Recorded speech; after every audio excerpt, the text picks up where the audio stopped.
Hello, good evening, and welcome to Business on the News. The Bank of Ghana has reduced the policy rate by 200 basis points to 23.5%. This was after it met last week to review the health of the economy. The Bank of Ghana says it reduced the policy rate significantly because there are no serious threats to the country's economic outlook. The governor, Dr. Abdul Nasiru Isahaku, announced this at a press briefing in Accra. The development is expected to result in some reduction in the cost of credit, as commercial banks are expected to respond by reducing lending rates. Governor of the Bank of Ghana, Dr. Abdul Nasiru Isahaku, said the central bank could have cut the rate further. Very marginal growth in real terms.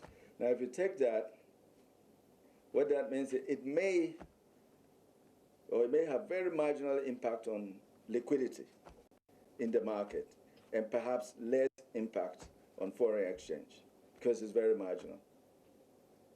If you consider that, from our assessment of risk to inflation and growth, if you consider that the last time, and that should tie in to Suleiman's this thing, from the last MPC, inflation has come down significantly. So which means that implicitly, and I said that there has been some tightening. The governor also announced it is working to implement additional measures to help stabilize the Ghana cedi. And per our analysis, there was scope for even reduction to about 230 basis points if we were to maintain the status quo as at the last MPC meeting.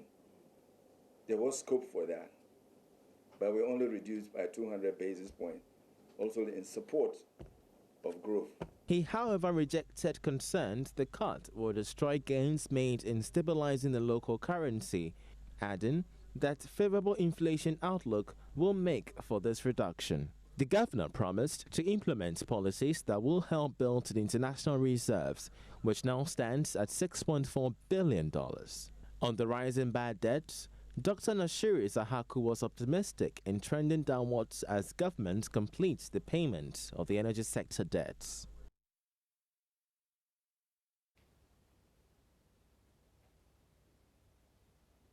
Meanwhile, economist with data bank Courage Marty tells Joy Business the drop in the policy rate is a step in the right direction. One of the cautions we raised was that even though the cedi is recovering, it will be important to be a bit more cautious because you don't know which direction it could head after reaching its stable level or peak. And so the central bank decided that 200 basis points is the best to move, and that shows that they are more confident about the exchange rate outlook and the positive impact it can have on inflation. The central bank has two mandates: the primary mandate, which is price stability, and the secondary mandate, which is to support growth. Now, given the improved and bullish outlook for inflation and exchange rates, it's now time for them to support the growth outlook by reducing the policy rate and stimulating private sector credit further. And they have decided to lean towards the secondary mandate at this particular meeting. I see a challenge here. Now, in one breath, the Bank of Ghana wants to use its policy rate to try and stimulate growth and also encourage more borrowing. Now, in another breath, we had a cedi that depreciated sharply, and we are still not sure whether we are out of the woods. Now, by this sharp reduction, aren't you then reversing the gains that we are already recording in stabilizing the cedi by this action? Well, two quick things. The governor noted that the cedi is expected to make further gains. So that shows that the outlook for the cedi, at least in the short term, is still bullish and positive. The second thing you will also notice from the data is that we recorded a trade surplus, meaning that we exported more than we spent importing, and that led to an improvement in our gross reserves from 3.5 months of import cover to 3.7 months of import cover. That tells you that fundamentally the cedi is supposed to be quite strong and stronger than its experience in the last months before now. What then is the problem? The problem has been that of speculation. The total amount of debts the country owes as at the end of 2016 could be more than 122 billion cedis that has been reported earlier.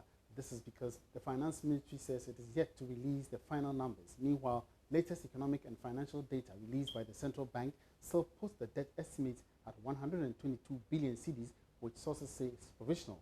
George Rafe has more on the development and the economy as captured in the report. A careful look at the debt numbers over the past 2 years shows the amount always goes up when the Finance Ministry releases the final estimates. Analysts were looking forward to the final debt numbers by this time, especially when it's about 3 months after closing the financial year for 2016. However, persons with knowledge of the debt numbers say it is still being worked on and it could go up or record little change. According to the Bank of Ghana's report, more than half of the 122 billion cedis were loans taken from outside the country, with the remaining secured locally. The public debt as of December still accounts for about 73% of the total value of the economy, a development that could still result in the country being described as struggling to pay its debts on time. The Bank of Ghana report showed that economic activities picked up significantly in January compared to the last 2 months in 2016. It also revealed we have earned more from our exports than how much it cost us to import for the country's needs.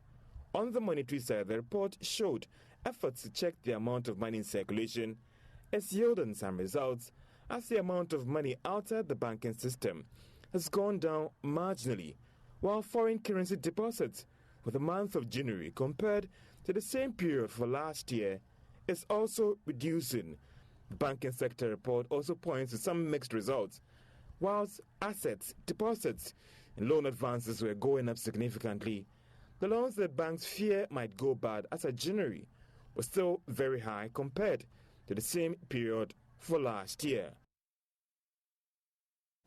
This year's Educational Fair Quiz competition, organized and co-sponsored by Royal Bank and the Multimedia Group Limited, will focus on entrepreneurship and industry. Dubbed EDUFAIR, it is aimed at helping to bridge the gap between industry and educational institutions. The annual initiative is also part of measures by the Royal Bank to help mitigate graduate unemployment in Ghana. This year's event, scheduled for Tuesday, will discuss issues on banking and finance literacy among business students from some selected tertiary institutions in the country. There's more in this report. The 2017 EDUFAIR Royal Quiz Competition is sponsored by the Multimedia Group and Royal Bank to help bridge the gap between education and industry. In an interview with Joy Business, Executive Director of EDUFAIR Ghana, Iresi Eyimeyo, explains some of the concepts behind this year's competition. Lots of these scams have been going on, and unsuspecting, vulnerable people in society are falling for it. We feel that it's a lack of information and education. If people know that when you want to you want to invest in a financial product, when people know that there are certain interests that sound too good to be true, they will be very careful in terms of investing in such products. But because most of Ghanaians or most people in society do not know, they fall prey to all these scams. So this concept actually informed some of these worrying engagements that have been going on. So we thought of, okay, there are lots of business schools in Ghana. We have a lot of financial institutions. We don't think enough education is going on to brief society on some of these ills. So we thought of a project or a program that would actually address this kind of concern. So this program is supposed to educate society on financial literacy. Managing Director of Royal Bank, Osei Asafuije, also shared some expectations of the event with Joy Business. Tomorrow morning, it will start at the as the main sponsor for this event, what should people expect at the end of the day? I mean, linking students to industry. What should be the expectation? I think it's all about knowledge and experience sharing. As it is generally agreed, the dichotomy between industry and the universities is very sharp, and it's not helping. Because at the end of the day, the students will come out and join the industry. So they must appreciate and experience what obtains in the various industries. And that is why we think this is very important. It will bring them closer to the real banking experience that they should expect when they come out and join the industry. The Royal Bank has hinted of plans to further engage students who will excel at the end of this competition. Meanwhile, some banks operating in the country are adopting a new strategy for recovering loans and other financial liabilities from various small and medium-scale enterprises. The name and shame approach, according to them, aims at reducing the high incidence of non-performing loans in the industry. This was disclosed by Head of Public Affairs at the Royal Bank, Dr. Kwame Banuako, who was addressing participants at this year's EDUFAIR Royal Quiz competition. Contracts, you normally need a good legal people to be able to draft the appropriate contract, okay? So the legal department is also a key component. When the people are refusing to pay and we need to go to recoveries, one of the options is what? To do what? Go to court, isn't it? On Wednesday, you will see a list in the newspapers. I'm publishing a list of some companies that have defaulted. When I sent them notices that I'm going to publish their name, almost all of them came and started paying. So we call these people willful defaulters. They are willfully causing financial loss to who? The bank. They are willful defaulters. So such people who are recalcitrant, what do? You take them to court and recover, okay? So it is not always in the interest of the bank to go to court, because the court process, as you all know, justice grinds, isn't it? Slowly. The wheels of justice grind slowly. Meanwhile, we need the money. The fact that I've taken somebody has taken my money and has not paid back doesn't mean that the person who lent me the money, when he comes back, I should say, the guy hasn't paid, so go and come back. I have to go and borrow. You understand?